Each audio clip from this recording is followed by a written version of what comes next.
Hello everybody. So I made this reversible tree skirt for our Halloween tree, and I'm gonna show you how I made this. This is how I was gonna decorate it. I made a couple decorations here. I use these fabrics and the pattern that I have from an old tree skirt that I had, and I folded this fabric in half. I'm gonna go ahead and cut it this way. Make sure that it's folded in half, that way you have the full circle. And the fabrics that I'm using, they're fabrics that you can find in the 98-cent bin at Walmart, or sometimes you can find cute fabrics also at Dollar Tree. This is the one that I picked for one of the sides. I wanted everything Halloween, so I thought this was perfect for the decorations that I wanted to use. So I'm gonna fold this in 4 parts, and then I'm gonna cut all along. I'm gonna face the fabric the right side facing each other, and then I'm gonna join them in on the edge like this. I have the two different fabrics I'm using. So anyways, once I have the two strips, I'm gonna join them together the same way facing each other. I'm gonna go ahead and use my serger so I can close one of the edges. I'm gonna leave the other one open, and then on that same edge I'm just going to add a border here with my sewing machine. That way it doesn't lose shape while I'm using it. And I'm also going to go ahead and add an edge to the first fabric I was cutting at the beginning with the serger. That way it will be easier to add this strip.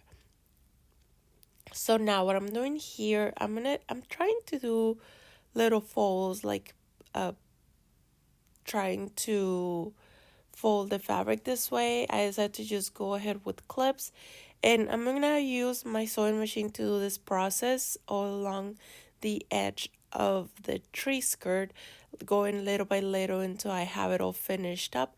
So I'm gonna go ahead and finish this part here, adding these little creases, and then I'm just gonna finish up this other edge of the fabric. I don't want the serger stitch to show because it's gonna be all covered up, since it can be flipped to the other side as well. I'm gonna join them together, and I'm gonna go ahead and do the same process. I'm going to add the other side a little stitch to join the fabrics, and that way it can be reversible. And I'm just hiding the serger part, and it also helps me as a guide on how much I need to fold in. I'm gonna I'm gonna finish the edges of the tree skirt and on both sides, and that's basically how it turned out. I started adding all the decorations to the tree, the ornaments, little decorations here and there, and yep, this is how I made it. It turned out pretty cute. I will probably be making some for Christmas. Let me know if you like to see some more of that, and hopefully this inspire you to make your own Halloween decorations and personalize them your way. You can add a bunch of stuff to them. This is how it looks like, and this is the final look with my decorations. I hope you enjoyed this video. Don't forget to subscribe, give me a like, and I'll be posting another video soon. Bye.